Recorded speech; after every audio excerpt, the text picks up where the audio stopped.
question of sort of what happens if. I don't know if it's a certainty that the 2016 timeline to zero carbon will actually go ahead. Is there any thought of what happens if the 2016 timeline doesn't go ahead? What happens in terms of Westminster planning policy? The second part is on BREEAM. I think BREEAM, excellent for large schemes, is very achievable. There's one outstanding. I don't know if outstanding is achievable. I've never assessed an outstanding building, but certainly excellent for large schemes is very feasible. Okay, thank you. Right. Okay. Are there any particular types, sizes, or locations of development where higher levels of sustainability are more achievable? Just in your knowledge of Westminster.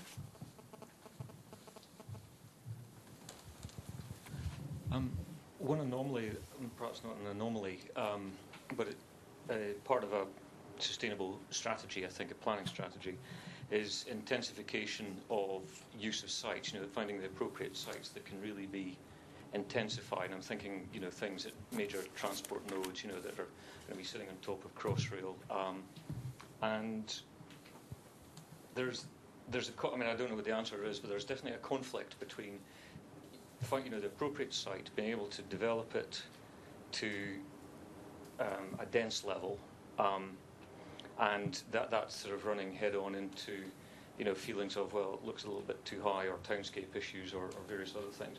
So it's more a point rather than a question. Okay, thank you. Matthew. Well, I believe at the east end of Oxford Street there's a special, or there's likely to be a lot of development, and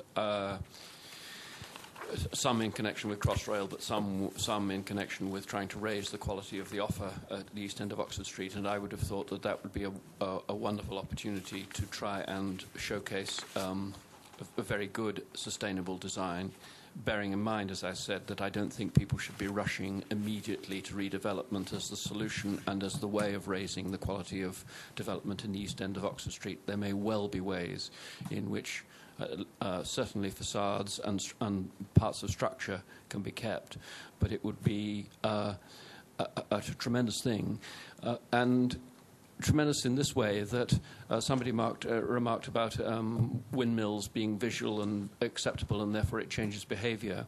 I think if anything that is done in the West End of London naturally spreads out without the need of a huge marketing budget to tell people about it, because people are passing through the area all the time. And therefore, if the East End of Oxford Street not only had wonderful shops that people wanted to come to, but was a real beacon in terms of sustainability, A, you've got something that the City Council can shout about, but B, that good practice will spread widely throughout the country, and people will want to follow that agenda.